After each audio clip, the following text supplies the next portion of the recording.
Welcome to the Junior League of Portland's virtual check presentation.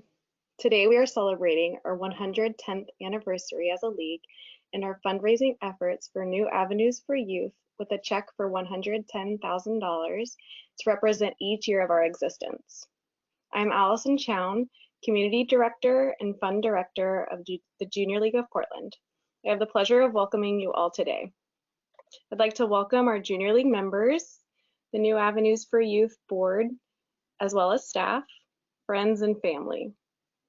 The Junior League of Portland is an organization that is committed to developing the potential of women to improve our communities through the effective action and leadership of trained volunteers and leaders. Through training, many of our leaders have gone on into the nonprofit sector or have served as board members on a local or national level. The skills learned in the Junior League are gaining seats at the table for women and creating change makers in our community. We have been doing this successfully for 110 years and counting in Portland. And national notable leaders in the Junior League range from Eleanor Roosevelt to Laura Bush. As an organization that is 100% volunteer, we choose to jump in to identify and tackle critical social issues that our communities face today. Our focus changes and evolves through the years based on relevancy and filling the needs and gaps in the community. This evening, we are excited to highlight our league's philanthropic history and celebrate our gift to New Avenues for Youth.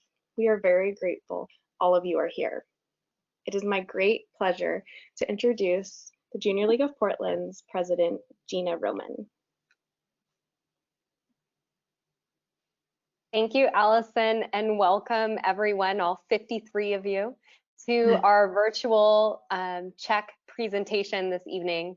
As Allison mentioned, my name is Gina Roman, and I am the president of the Junior League of Portland. The Junior League of Portland was founded in 1910, 110 years ago, by Gretchen Corbett and 7 of her most enthusiastic friends, with the express goal of working with Portland charities and institutions for the betterment of society. And this year is incredibly special to us as we celebrate our 110th anniversary of being in the greater Portland community. In 2016, we assembled the 1910 Committee to identify a community partner for whom we could undertake a capital campaign to give $110,000 in celebration of our 110th year of service in the greater Portland community.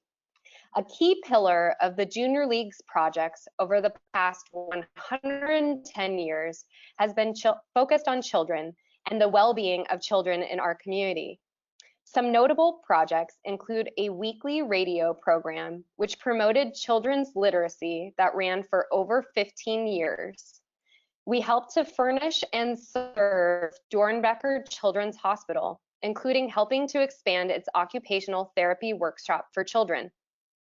Accessibility to the arts and cultural programs via classroom trainings, which also included a disability awareness puppet show called Kids on the Block.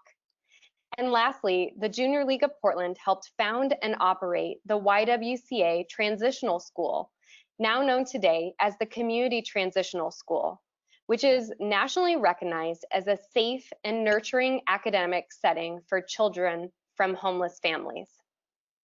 New Avenues for Youth was chosen by the Junior League of Portland for several reasons, including our common focus on serving children.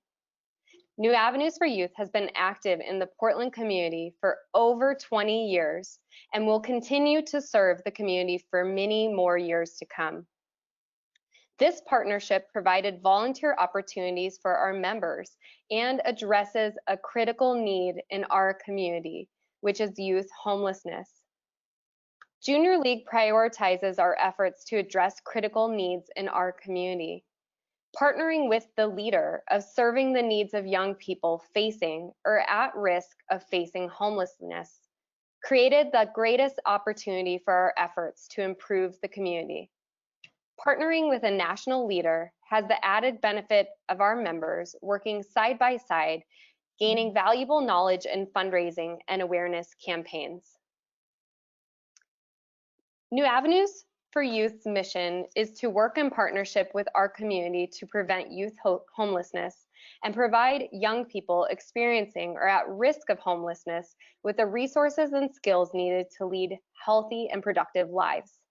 As the needs of our community have changed over time, New Avenues for Youth identified an immediate need to serve these youth in East Multnomah County by establishing the Youth Opportunity Center, co-located in Rockwood neighborhood with the Boys and Girls Club campus, Latino network, and open schools. In addition to all of our regular league-wide programming and fundraising efforts, we put our membership to work to raise this $110,000 gift. With the leadership of the 1910 committee, we hosted several fundraising events and appeals to hit this goal. Such events ranged from a New Year's Eve ball, a bowling-themed bowl-a-thon, a women's conference known as the Rose Summit, and a high-end pop-up shop. But these were just to name a few.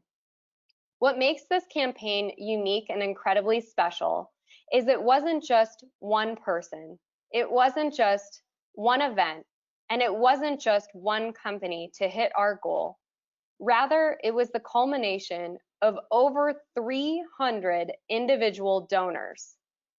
This speaks volume to the incredible collective power that we have as an organization, and that every donation, no matter how big or how small, contributed and matters. So first, we'll review some of the programs that we've hosted over the past 3 years. The first is Fashion It Forward.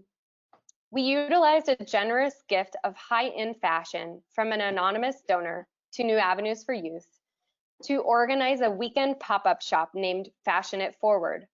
Members drew upon the League's rich history of rummage sales in the 1930s and our Bargain Tree thrift shop, which we operated from the 1920s until the early 2000s, to organize a weekend pop-up shop by soliciting additional donations, organizing and processing donations, event planning, and marketing the event.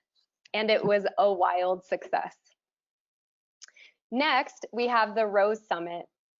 The Junior League of Portland's Fundraising Council brainstormed ideas for additional fundraising efforts and identified a need for a women's training and empowerment conference organized by women for women. League members had not organized a conference before, but were never afraid of a challenge, and we undertook a planning effort to bring this idea to fruition. The inaugural year of the Rose City Women's Summit featured Me Too movement founder Tarana Burke, and the following year featured social activist Noor Tagori as our keynote speakers. Advertising solely through our grassroots social media, the conference attracted over 300 attendees each year.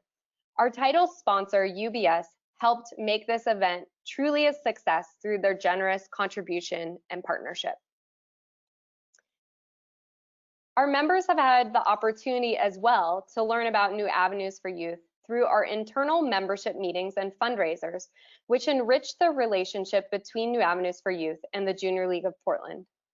Additionally, the Junior League coordinated ongoing meal service opportunities to serve the youth at the downtown New Avenues location by providing 3 to 4 trained volunteers to prepare and serve well-rounded meals. This direct service opportunity became a favorite of League members and was rated as one of our favorite volunteer opportunities. In times like these, with so much uncertainty, the Junior League of Portland is adapting and remains committed to serving our community and developing the potential of women. It's been our great pleasure to do this with New Avenues for Youth. So with that, I'm very honored to introduce New Avenue for Youth Executive Director Sean Swebb. But before I do, we wanted to share a brief video with more information about New Avenues for Youth.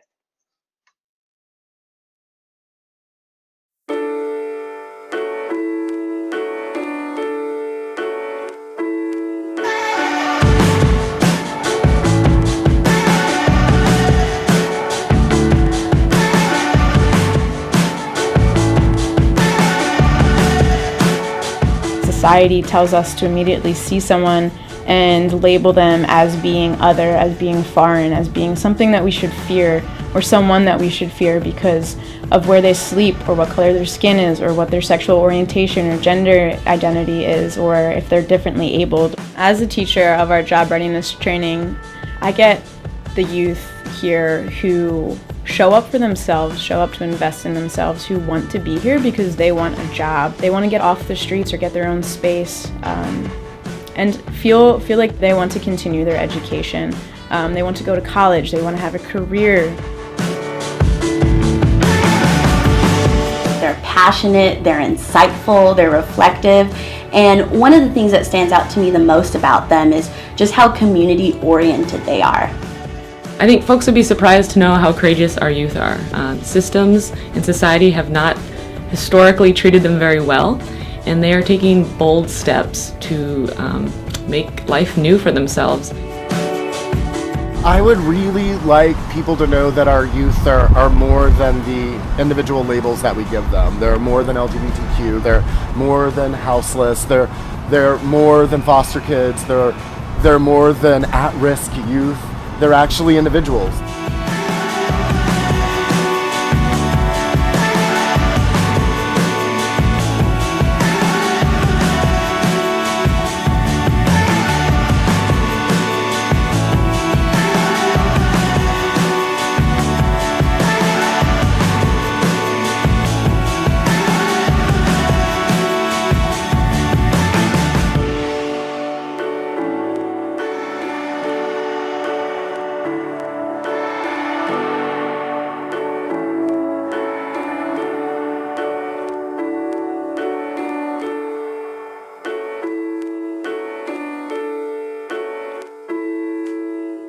Hear me?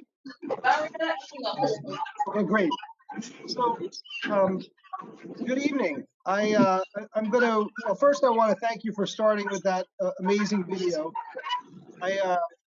It's really fitting to start this conversation by bringing the young people into the room and making sure that their images, voices are heard. So I want to start by thanking the Junior League for choosing New Avenues for Youth as the beneficiary of the 1910 campaign. And also for your amazing. Well, I was really what I was getting to is just thanking the Junior League, not just for the generous gift, but for the incredible partnership over the last few years. The volunteering, the serving meals, working in our holiday store, doing basic needs drives for our youth, and really just being great ambassadors and advocates for the organization in the community. It's hard to imagine this, but our journey together started way back in 2016. At that time, New Avenues was just starting to shift our focus away from late stage homeless interventions and toward upstream prevention and early intervention of homelessness. New Avenues had just completed a series of research studies, and we'd learned how homelessness and housing instability for young people in our community was changing, and how gentrification and poverty migration were concentrating needs in East Multnomah County. And yet East County being as large geographically as it is, there were very few services that were positioned well to thoughtfully intervene. New Avenues, we had launched a few small pilot efforts, but we were struggling because we really didn't have a place to anchor our services in the community. The next piece of the puzzle that fell in place for us was when we learned about the possibility of joining the Rockwood campus led by the Boys and Girls Club. The campus, which consists of social service partners, hope to leverage each other's strengths and resources to create a helping destination in Rockwood. Partners include, as you heard, Boys and Girls Club, Open School, Latino Network, and New Avenues for Youth. So the vision for the Youth Opportunity Center was born, but as we all know, it takes a lot to make a vision a reality. We knew that to make the Youth Opportunity Center real, we would need both the resources to build the center, but also resources to prop up the programs and services, to give it time to take root, for us to be able to get off the ground and also begin to pull in public funding that could support sustainability. I really want to thank Jessica Elkin, New Avenues Development Director at that time, and Kristen Kilshaw from the Junior League, Cato, Gorman from the Junior League for their leadership at the time. And of course, the Junior League president, Gina Roman, now, and Sophie Bayard, the co-chair of the 1910 committee. And of course, all of the membership from the Junior League who've been on this long journey throughout. Who, you know, together we really envision joining our New Avenues campaign to create a permanent impact in the East Portland community with the 1910 campaign, one of a long legacy of impacts the Junior League has had in throughout. So what did we do together? Well, we created, as you can see on the slide, the Youth Opportunity Center. I think there's a few pictures that are circulating. This is the Youth Opportunity Center is an amazing space. It was built with a lot of intentionality. There's training space for youth. There's computer access, counseling rooms, staff workstations, laundry, showers, clothing, food, bathrooms, a youth lounge, all concentrated in a space that's designed to look both professional but also youth friendly. It's located in the heart of Rockwood, which is one of our state's most economically challenged communities, most economically challenged and diverse communities, and within this larger campus of nonprofit partners, as I shared. So what do we do at the Youth Opportunity Center? Well, the Youth Opportunity Center started out as just a satellite for our foster care transition programs. By the way, there's a huge relationship between kids aging out of foster care and young people becoming homeless. And when we opened the center, we had actually one case manager that was working with youth, younger youth who were experiencing housing instability. But boy, have we grown. Today, the Youth Opportunity Center is a hub for a number of different programs and is utilized by a number of different partnering agencies. One of our key programs that operates out of the Youth Opportunity Center is a program called New Day. New Day is a comprehensive program focused on sex trafficking and sexual exploitation intervention. New Day serves almost 200 youth a year and provides everything from outreach, basic needs, counseling, case management, shelter referrals, housing navigation, housing subsidy and support, trafficking prevention and training curriculum, and much, much more. This program works in partnership with Multnomah County, with our Department of Human Services, with law enforcement, but also funded partners like Raphael House, Call to Safety, Self-Enhancement Inc., and of course, New Avenues for Youth. Another key program that works out of the Youth Opportunity Center is a program called the ALBA Collaborative. This is a unique partnership that includes Latino Network, Youth Progress, Lines for Life, and New Avenues. And the focus is on preventing youth homelessness by serving runaway youth and families in early stages of housing instability. ALBA services include family counseling, mediation, school partnership, case management, culturally specific services and supports, 24-hour crisis response and access, and crisis shelter through Proctor Homes, and much, much more. In addition to these core programs, the Youth Opportunity Center continues to serve as a satellite hub for a number of New Avenues programs, most notably PDX Connect, our foster care transition services, where we serve almost 300 young people aging out of foster care a year, and PAVE, our youth workforce development and job training programs. Now, one of the questions that I know is on many people's minds these days is how are our services and the Youth Opportunity Center impacted by the COVID-19 pandemic? And I will share that the communities that are served by the Youth Opportunity Center, their needs have never been greater. We're still operating on site at the Youth Opportunity Center every day. Of course, we're using social distancing and safety protocols. Advocates are meeting with youth by appointments, but we also have someone here 5 days a week that can meet young people if they just drop by because they have an emergent need. Of course, we're using technology. We're getting creative about how to connect with young people out in the community, how to meet with youth and families and provide family mediation and other services through the internet. And we continue to get referrals from schools and from police, and it's surprisingly still very active center. Food insecurity has become such a huge issue in our community.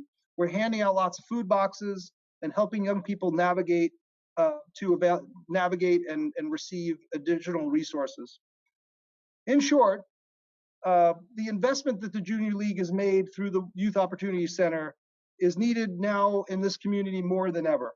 We're so honored to have partnered with you all and hope you know that through the Youth Opportunity Center, the Junior League is leaving an indelible mark on this community. Thank you so much. Now, I'm going to introduce Lauren EADS, and we have a very special reveal. Lauren? Oh. Sorry. I am so excited to be here with you today. I'm so thankful to be in front of a group of such amazing, committed women who are doing such great work in the community, and especially with New Avenues for Youth.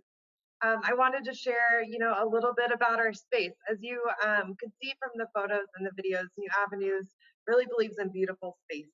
We believe that it demonstrates worth to the young people that we're working with, and we also believe that it provides a therapeutic environment for them to come in and have a safe, welcoming environment when maybe the world outside is chaos. So as I was meeting with you all, we were talking about what's a great way to honor the 1910 campaign and then also add value to the space that we're in. So we decided that a painting would be a really great way to do that. So let me turn it over to Gina, who will give you a little more information, and then we'll share the painting with you.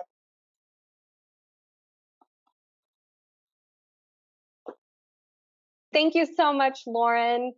As Lauren mentioned, in addition to the gift that we're giving New Avenues for Youth this evening, together we have selected and purchased a painting. This painting is by local Portland artist Christopher Bibby to commemorate our accomplishment. The painting captures our beloved Columbia River Gorge with our Junior League of Portland signature color of red.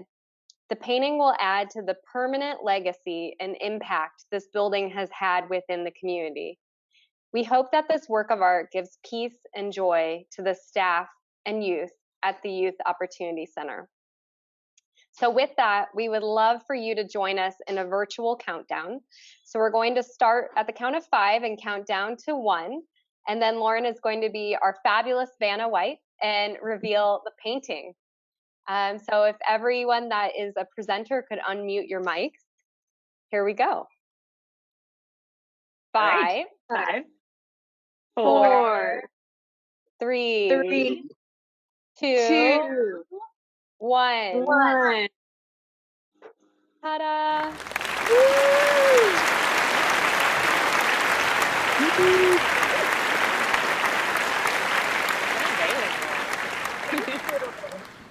In addition, New Avenues for Youth put together this beautiful placard to commemorate this painting and the gift that we've given the Youth Opportunity Center.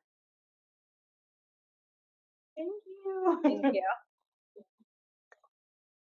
So at this time, we're going to open up the presentation for any questions you might have.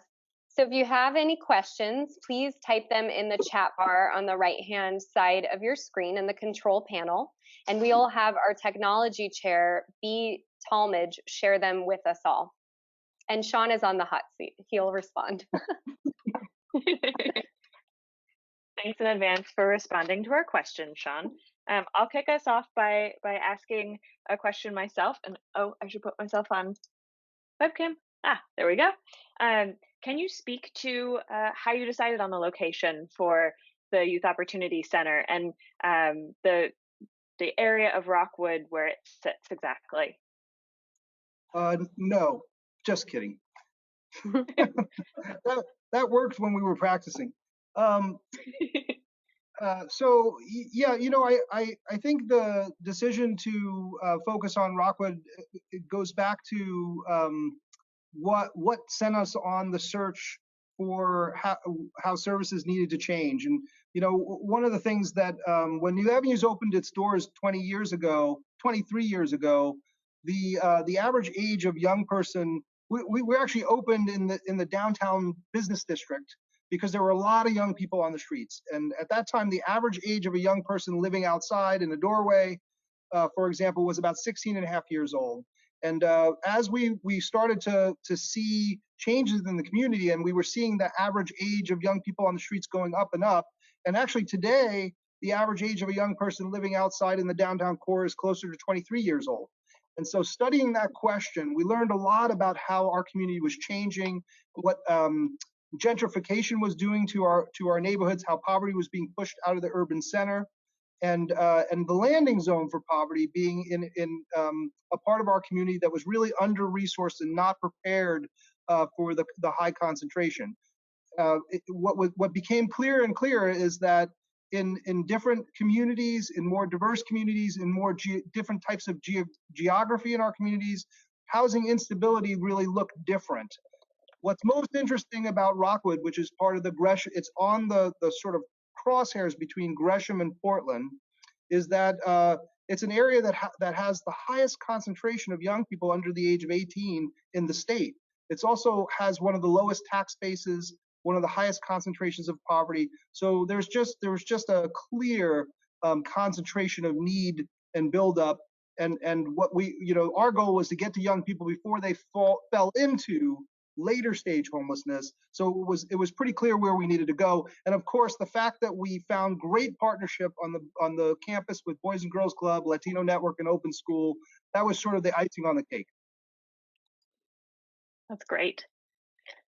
Just scrolling through here for more questions. Oh, here's one.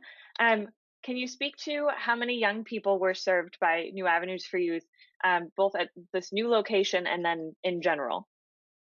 Yeah, so we serve as an organization around 1,500 young people a year in a whole variety of different types of services.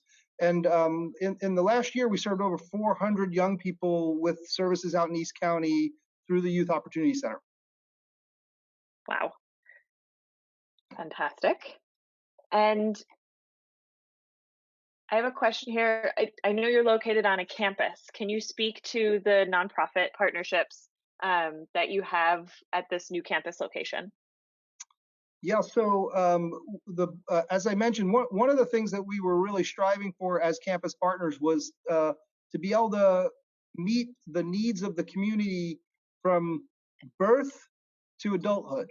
And so with that in mind, we kind of pulled together or leveraged each other in interesting ways. So the Boys and Girls Club offers a whole variety of services to young people, including food, safety, recreation, programming. Our neighbors on the other side, Open School, is an alternative education program that works with folks who are most at risk of failure in high school, helping to create a pathway to college success for them. And Latino Network provides a wide array of culturally specific services, including coming soon to this campus, early childhood education, which I think is a really key opportunity for us all. And of course, New Avenues focus, which is on transition age youth and folks who are, aged roughly 13 to early 20s. Fantastic. I've got a question here. What are the biggest challenges you're facing during and post the pandemic environment? Yeah, so, oh gosh, how much time do we have? There's a lot of really complex challenges. Some of it has to do with funding and the challenges with raising funds when you can't bring people together in large numbers. Some of it has to do with how the public sector that also supports social services is going to be deeply impacted by the economic downturn. But when we get specific to like where the pain is for the young people that we serve, I'll just give the example for, we serve a lot of young people impacted by the foster care system. And while child abuse reporting in our state is tragically down, we know that abuse and neglect is tragically up. So it's harder to find young people. It's harder to help young people. There's a lot of isolation. New Avenues has LGBTQ specific services. We have lots of folks who are sheltering in place in places where their identities are not being affirmed and or are unsafe. In the sex trafficking realm, there's a lot of safety issues that come up in an environment like this.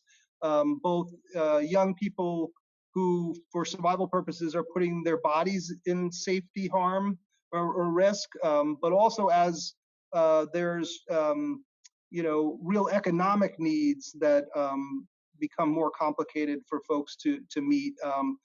I mentioned a lot of food insecurity, which is tremendous. Really, there's huge need for families for food. And then, the piece of is putting technology and keeping technology in young people's hands so that we can use those tools to get creative about how we serve them. So there's no shortage of challenge, but on the positive side, I would say this has been a time of innovation, and what I see every day is our staff coming up with new and creative ideas and ways of reaching people, and I see young people showing up, knowing that we're a safe harbor and showing up the one place where they know that they can get help. And so there's a lot of hope, but there's certainly a lot of challenge. Awesome. One question we had too here was, what services do you hope to offer in the future for at-risk youth in Portland? What service do we hope to offer? Well, I think we're going to continue to focus on earlier intervention prevention. One of the things New Avenues is we've always provided some mental health and substance abuse and recovery type services, but I really hope to see the organization more formalize those services, grow those services. There's a huge need, and the types of services that are available in the community aren't often culturally responsive to the young people we serve, and so I expect to see us expand services there, and really get. I think the key for us is to continue to chase this question, which is where are young people falling in? Where are those natural inflection points where if we can get to young people and provide supports, that their trajectory will be changed. And so as long as we keep that question fresh, it's going to take us where it's going to take us and continue to motivate us to innovate. I think that covers a good portion of our questions, and that's great because we're kind of wrapping up in regards to time for the event. I do know some of the questions. One question that we got repeatedly was, how can people support your nonprofit in these times and moving forward?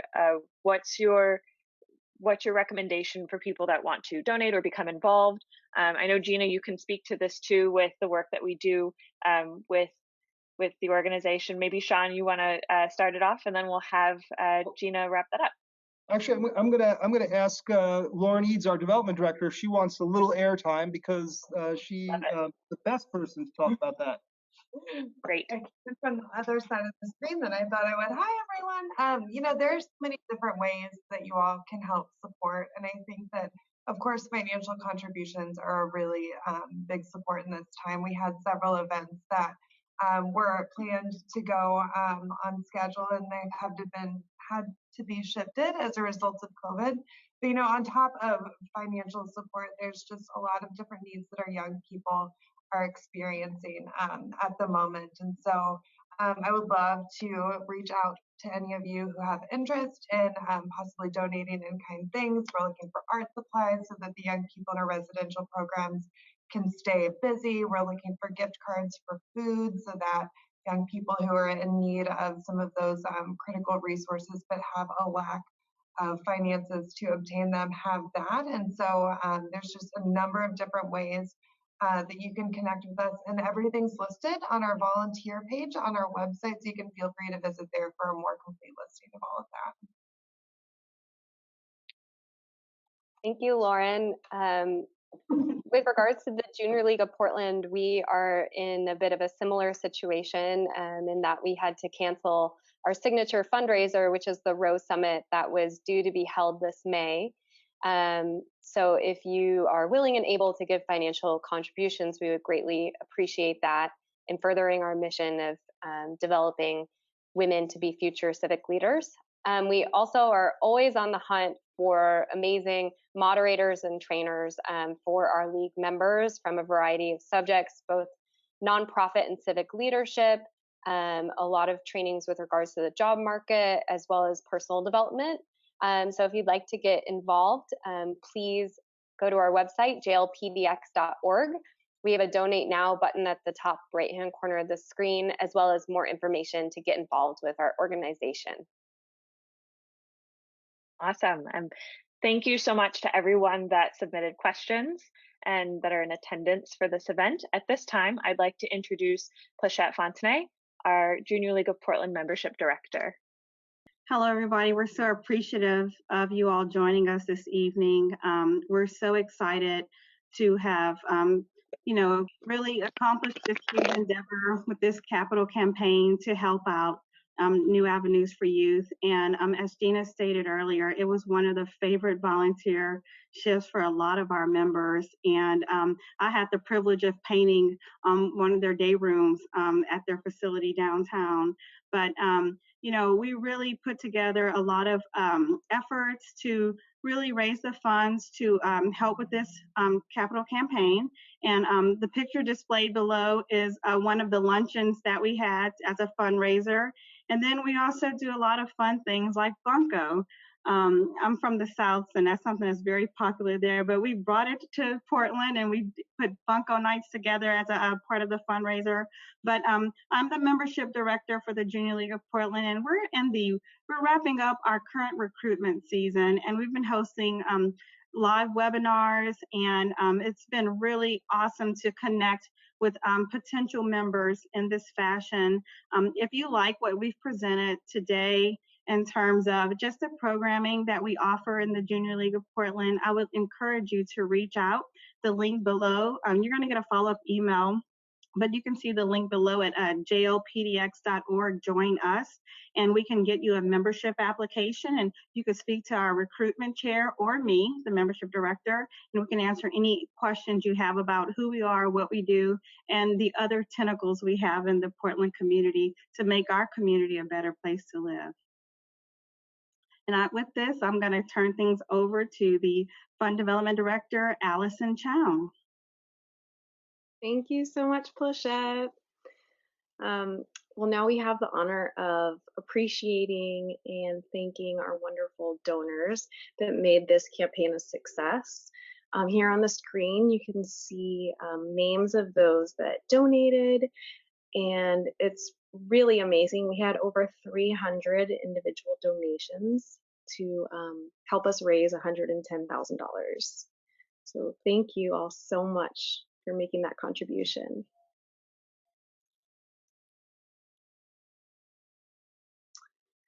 Next, we have our 1910 committee members listed here, and we would love to personally show gratitude to the chairs that put in tons of hours to make all of this possible. So we'd like to thank Kristen Kilshaw, Cato Gorman, Kirby Gibson, Sophie Bayard, and Abby Hipple. Thank you, ladies, so much for all of your hard work.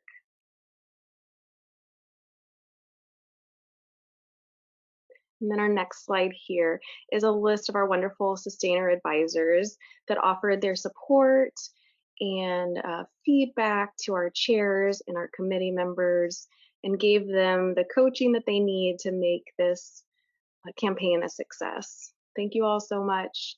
We love you guys.